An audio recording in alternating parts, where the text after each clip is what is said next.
ಯುಗಾದಿಗೆ ಮಾಡೋಕ್ಕೆ ಕಾಯಿ ಹೋಳಿಗೆ ಮಾಡೋಕ್ಕೆ ಕಾಯಿ ತೊಗೊಂಡಿದ್ದೀನಿ, ಚೆನ್ನಾಗಿ ಮಿಕ್ಸಿಗೆ ರುಬ್ಕೊಂಡಿದ್ದೀನಿ, ಬೆಲ್ಲ ತೊಗೊಂಡಿದ್ದೀನಿ, ಹಿಟ್ಟನ್ನ ನೆನೆಸಿಟ್ಕೊಂಡಿದ್ದೀನಿ. ಇವಾಗ ಕಾಯಿ ಹೋಳಿಗೆ ಮಾಡೋಣ ಬನ್ನಿ. ನೀರು ಹಾಕ್ಕೊಂಡಿದ್ದೀನಿ ಸ್ವಲ್ಪ, ಇವಾಗ ಅದಕ್ಕೆ ಬೆಲ್ಲ ಹಾಕೊಳ್ಳೋಣ.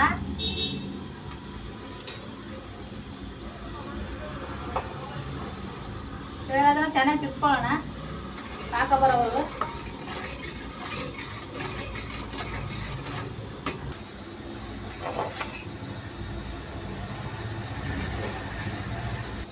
ಈಗ ಪಾಕ ಬಂದಿದೆ, ಕೊಬ್ಬರಿ ಹಾಕೊಳ್ಳೋಣ.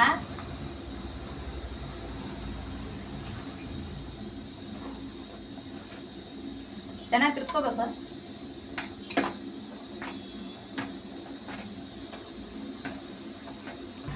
ರೆಡಿ ಆಗಿದೆ ಇದು. ಇವಾಗ ಹೋಳಿಗೆ ಮಾಡ್ಕೊಳ್ಳೋಣ.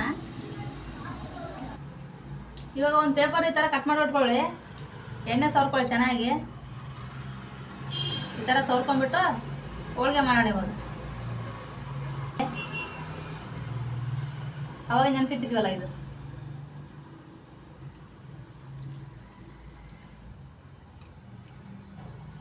ನಿಮಗೆ ಅಷ್ಟೇ ದಪ್ಪ ಆಗಿಬಿಟ್ರೆ ಹಿಟ್ಟು ಜಾಸ್ತಿ ಆಗಿಬಿಡುತ್ತೆ.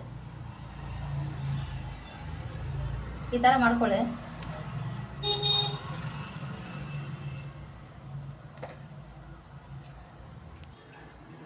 ಈ ಥರ ಉಂಡೆ ಮಾಡ್ಕೊಳ್ಳಿ. ಇವಾಗ ಇದನ್ನ ಇಡೋಣ. ಈ ಥರ ಮಾಡ್ಕೋಬೇಕು.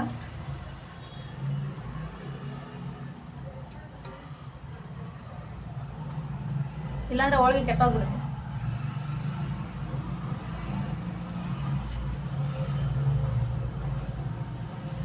ಈ ಥರ ಮಾಡ್ಕೊಳ್ಳಿ.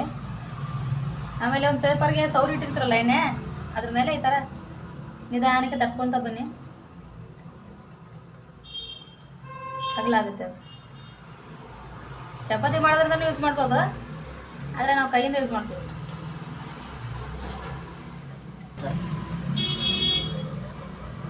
ಈ ಥರ ಅಗಲವಾಗಿ ಮಾಡ್ಕೊಳ್ಳಿ. ನಿಮ್ಗೆ ಯಾವ ಸೈಜ್ ಬೇಕೋ ಆ ಸೈಜಲ್ಲಿ ಮಾಡ್ಕೊಳ್ಳಿ. ನನಗೆ ಇಷ್ಟೇ ಸಾಕು.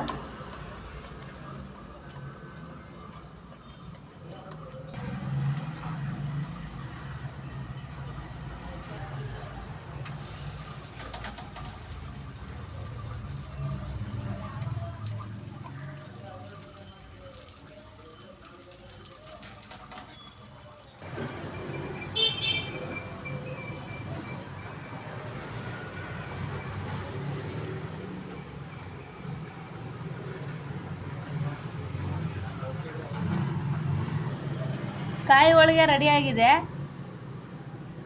ನೋಡಿ, ಎಷ್ಟು ಬೇಗ ರೆಡಿಯಾಗಿದೆ. ನೀವು ಕೂಡ ಮಾಡ್ಕೊಳ್ಳಿ.